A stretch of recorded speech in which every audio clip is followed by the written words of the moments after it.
ये आज की तस्वीरें हैं, ये टीवी अखबार आपको नहीं दिखाएगा।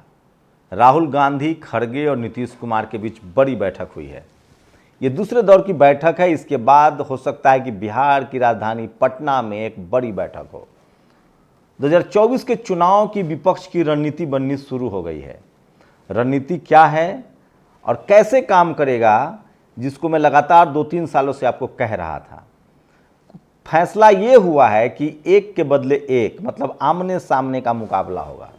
अब इसमें सबसे बड़ा पेच फंस रहा है 3 नेता, नवीन पटनायक, ममता बनर्जी, अरविंद केजरीवाल और केसीआर, 4।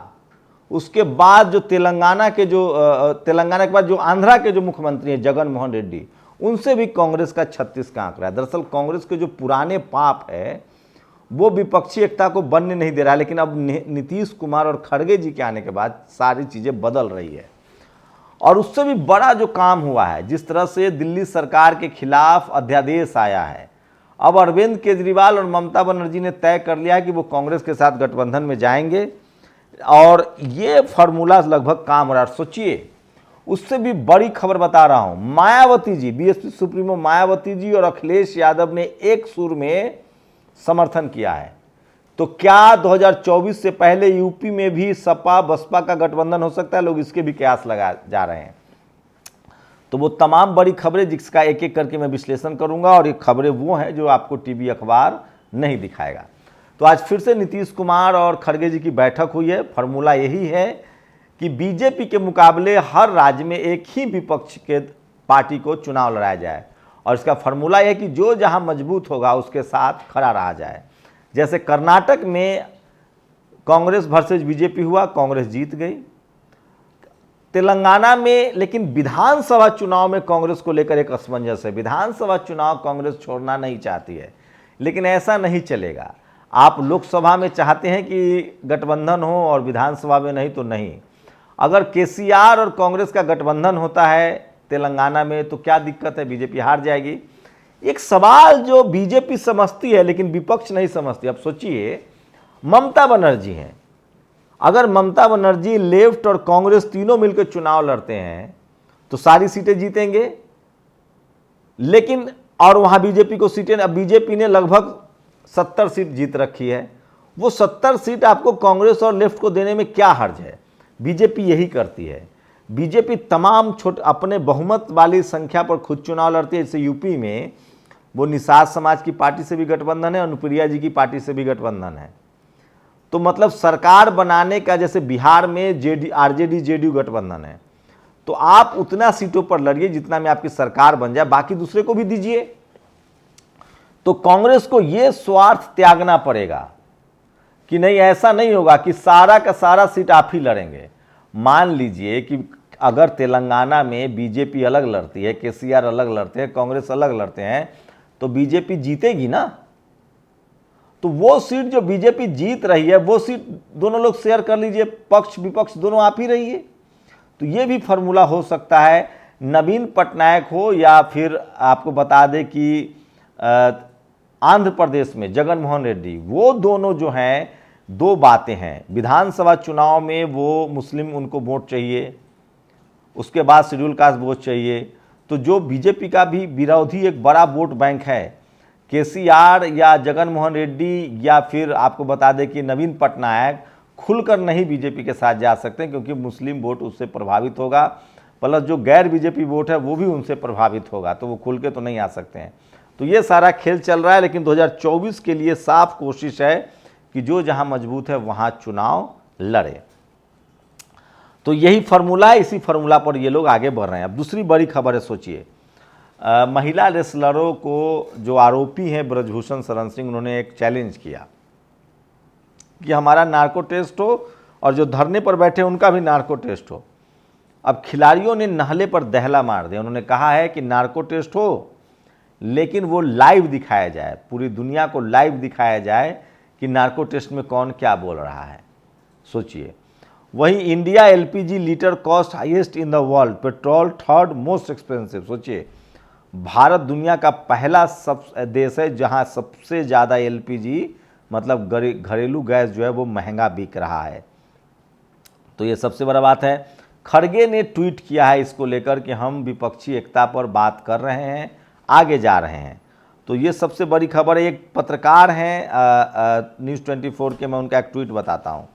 भारत की संसद को लेकर भी विवाद लगातार जारी है। राष्ट्रपति महोदय को न्योता भारत की संसद सब किससे बनी है? सामान्यतः लोग लोकसभा और राज्यसभा समझते हैं, पर संसद की 3 अंग है। सबसे पहले राष्ट्रपति, फिर तीनों सदन। सुना है नई संसद के उद्घाटन के अवसर पर न तो वर्तमान और न ही पूर्व राष्ट्रपति को बुलाया गया है।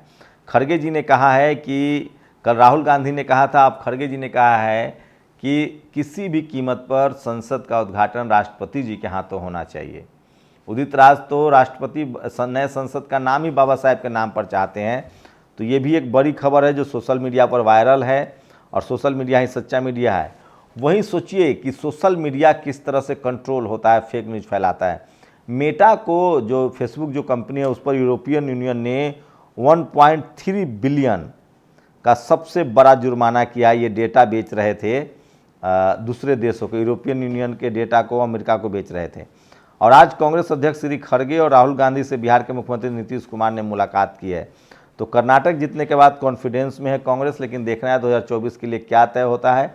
लेकिन नीतीश कुमार लगातार कोशिश कर रहे हैं। अब सोचिए, ये तस्वीर देख लीजिए और ये ट्वीट, ये हैं सुब्रमण्यम स्वामी। इन्होंने मोदी जी का सचमुच में मजाक उड़ा दिया। इन्होंने कहा कि मोदी जी जिस देश में गए, जिस देश, कल से टीवी अखबार आपको दिखा रहा होगा कि एक देश है पपुआ न्यू गुयाना, उसके जो प्रमुख थे उन्होंने मोदी जी के पैर छुए। ये सुब्रमण्यम स्वामी जी को पच नहीं रहा है। वो कह रहे हैं कि that is where Modi is a very important country. मतलब ये पपुआ न्यू गुयाना को इम्पोर्टेंट नहीं मान रहे हैं। तो सोचिए कि किस तरह से ये प्रधानमंत्री जी का मजाक उड़ा रहे हैं। और ये तस्वीरें देखिए, आपको रुला देगा।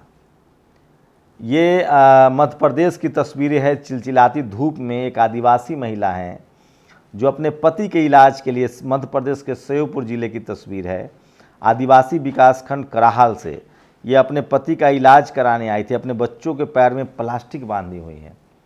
इसीलिए हम लोग जाति जनगणना चाहते हैं कि इस देश में कौन गरीब है, कौन लाचार है, कौन बेबस है, उसका पता तो चल जाए। सबका दूध और पानी का पानी हो जाएगा। लेकिन लोग जाति जनगणना नहीं करने दे रहे हैं। इस देश के 90% SC ST OBC के लोग गरीब, लाचार और बेबस हैं। ये चंद्रशेखर रावण का वीडियो सुन लीजिए। उन्होंने शेयर किया है किस तरह से खिलाड़ी जो है वो कैंडल मार्च करने वाली हैं। नमस्कार। देश तानाशाही के दौर में है और भारत की बेटियों को न्याय दिलाने के लिए जंतर मंतर पे हम आंदोलन कर रहे हैं। उस आंदोलन को और मजबूत करने के लिए और देश की पहलवान बेटियों को न्याय दिलाने के लिए कल 23 तारीख को इंडिया गेट पे कैंडल मार्च, और मैं अपील करूंगा कि आप ज्यादा संख्या में पहुंचे और बेटियों की न्याय की आवाज को मजबूत करें। जय भीम, जय भारत। और उनके धरना का लगभग 1 महीना पूरा होने वाला है।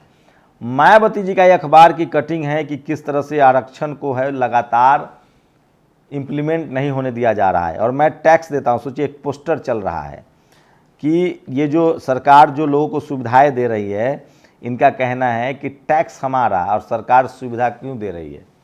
ये जो कुछ चंद जो अपने आप को टैक्स पेयर क्लेम करते हैं, उनकी जानकारी के लिए बता दूं कि इस देश का हर नागरिक टैक्स देता है। लेकिन संजय कुमार सिंह ने पूछा है, बैंक लूटकर भागने वालों के खिलाफ कब बोले? वह टैक्स का पैसा नहीं था। कॉर्पोरेट टैक्स में राहत की जानकारी है, उसके खिलाफ बोलने की हिम्मत है? प्रधानमंत्री सरकारी खर्चे पर भाजपा के प्रचार में जो पैसे फूंकते हैं, कॉर्पोरेट, MSME, स्टार्टअप को मिलने वाली सुविधाएं कितने की है पता है? भारत से आधे से ज़्यादा गरीब 50% GST देते हैं। आपने कब कितना आयकर सरकार को दिया है वो भी बताइए। इसके बाद कुछ कहेंगे तो लगेगा ये मैदान में स्वागत है। तो कुछ लोग कैंपेन चला रहे थे कि मेरा टैक्स और लोगों को सुविधाएं न दी जाए, उसको लेकर इस तरह के ट्विटर पर चल रहा है। और ये देखिए, अमर ज्योति ने, एक चित्रा त्रिपाठी हैं, आज तक की एंकर हैं, योगेंद्र यादव ने जब इनको डाइवर्सिटी समझाई, उसके बाद से लगातार खासकर सवर्ण ब्राह्मण समाज के लोग योगेंद्र यादव को टारगेट कर रहे हैं, उनकी जाति को लेकर उल्टा पुल्टा लिख रहे हैं। अमर ज्योति ने पूछा है, जाति जनगणना इसलिए भी ज़रूरी है चित्रा जी ताकि ये पता चल सके कि जो गर्दन भर पानी में उतरा है वह किस जाति का है और जिसकी जूती भी नहीं भीगी वह किस जाति की है। जाति जनगणना। दिलीप मंडल कहते हैं कि जाति जनगणना से पता चलेगा कि कौन नियम बना रहा है और कौन नियम तोड़ रहा है, किसके पास ज़्यादा माल है। और कांग्रेस जो है वो बीजेपी के आरएसएस की माँ है, ये बात मैं साबित करूँगा। I am a tax payer, my tax is for development of nation not for free distribution. ये इस तरह के पोस्टर चल रहे हैं। तो ये सोचिए कि इस तरह के पोस्टर है। प्रधानमंत्री नरेंद्र मोदी जी, आपकी सरकार की किसान निधि योजना से लेकर फ्री अनाज पर इन्हें ऐतराज़ है, फ्री में गैस सिलेंडर तो बिल्कुल मत दीजिएगा। तो ये समाज, ये लगातार ऐसे लोग हैं। और नए संसद भवन के उद्घाटन समारोह में राष्ट्रपति द्रौपदी मुर्मू को नहीं बुलाया गया है, ये खबरें मल्लिकार्जुन खड़गे ने कहा है। बीजेपी सिर्फ चुनाव जीतने के लिए SC ST OBC को जो है वो राष्ट्रपति और सिंबॉलिक बनाती है। तो दलित, पिछड़े, शोषित, वंचितों ने पिछले 2-3 दशक में झोपड़ी के बजाय कुछ मकान, कुछ दुकान, कुछ संस्थान क्या बना लिए, उस पर बड़ों की नज़रें लगी हुई। IP सिंह ने ट्वीट किया है। तो योगेंद्र यादव के समर्थन में भी लोग लगातार ट्वीट कर रहे हैं और उनको लगातार समर्थन मिल रहा है। हम नार्को टेस्ट के लिए तैयार हैं, ये लाइव चलना चाहिए ताकि पूरे देश को पता चले कि ब्रजभूषण ने बेटियों के साथ कितनी दरिंदगी की। विनेश फोगाट ने ट्वीट किया है। और राष्ट्रपति द्रौपदी मुर्मू से हो नई संसद का उद्घाटन। खड़गे बोले जहां देना चाहिए SC ST को महत्व वहां नहीं देते हैं प्रधानमंत्री जी। तो खड़गे लगातार हमलावर हैं। और ये खबर जो मैं आपको दिखा रहा हूँ, अखिलेश यादव और मायावती के मिलने लगे सुर, इस मुद्दे पर अकेली पड़ी बीजेपी। तो सोचिए, जिस तरह से अरविंद केजरीवाल के खिलाफ एक बिल आया है, उसके बाद से दोनों लोगों ने, अखिलेश यादव और मायावती दोनों लोगों ने इसका विरोध किया है। अब ये देखिए, ये स्क्रीनशॉट में दिखा रहा हूँ किस तरह से कर्नाटक में कांग्रेसियों ने गौमूत्र से शुद्धिकरण किया है। मूर्खता की पराकाष्ठा ये। खड़गे जी संज्ञान लीजिए, कर्मकांड के लिए जनता ने वोट नहीं दिया है। कल एक शिक्षक को मुख्यमंत्री सिद्धारमैया की आलोचना के लिए गिरफ्तार कर लिया गया। इसे बीजेपी 2.0 संस्करण मत बनाए। तो सोचिए, कांग्रेस जो है, जिस तरह से बीजेपी की सरकार में लोगों की गिरफ्तारी हो जाती है, ये कांग्रेस की सरकार में भी गिरफ्तारी वाला खेल जो है वो चालू हो गया है। और ये खेल बिल्कुल ठीक नहीं है। इस खेल का आप किसी भी कीमत पर समर्थन नहीं कर सकते हैं। तो सोचिए, कांग्रेस जो है ना वो RSS की माँ है, इसीलिए कहा जाता है। जो भी बीजेपी आज कर रही है वो सब कांग्रेस को सिखाया धरा है। और जैसी कांग्रेस सत्ता में आती है यही सब करने लगती है। राम मंदिर का मुद्दा हो, महाभारत रामायण का मुद्दा हो, हिंदू मुस्लिम का मुद्दा हो, ये सब कांग्रेस का पेटेंट मुद्दा था जो अब बीजेपी ने छीन लिया है। और जैसी इनकी सरकार आती है, चुनाव से पहले ये जाति जनगणना और सुविधाओं की बात करते हैं। और अब देखिए इस तरह के, तो जो बीजेपी की जो आइडियोलॉजी है, वही आइडियोलॉजी लगभग कांग्रेस के सवर्ण नेताओं की होती है। और वो इसी तरह से कर्मकांड को आगे बढ़ाते हैं, जैसे कर्नाटक में कर रहे हैं। लेकिन खड़गे जी के आने के बाद से लगातार स्थितियां बदली हैं। लेकिन सबसे बड़ी खबर है कि अरविंद केजरीवाल वाले मुद्दे पर सपा, बसपा, JDU, RJD तमाम विपक्षी नेता जो हैं वो एकजुट हो रहे हैं। तो इसी से लोग कयास लगा रहे हैं कि क्या लोकसभा चुनाव में एक बड़ा गठबंधन बन सकता है? क्या अखिलेश यादव, मायावती जी फिर से साथ आ सकते हैं? ये बड़ा सवाल है। आप लोगों को क्या लगता है, उनको आना चाहिए या नहीं आना चाहिए? आप अपनी प्रतिक्रिया जरूर दीजिए। शुक्रिया। नेशनल दस्तक की आपसे गुजारिश है कि अगर इसको बचाना चाहते हैं तो नेशनल दस्तक को सब्सक्राइब करने के लिए रेड कलर के सब्सक्राइब बटन को दबाएं, फिर बेल आइकन की घंटी दबाएं। नेशनल दस्तक को बचाने के लिए बहुत जरूरी है कि हर खबर को शेयर करें, लाइक करें, कमेंट जरूर करें।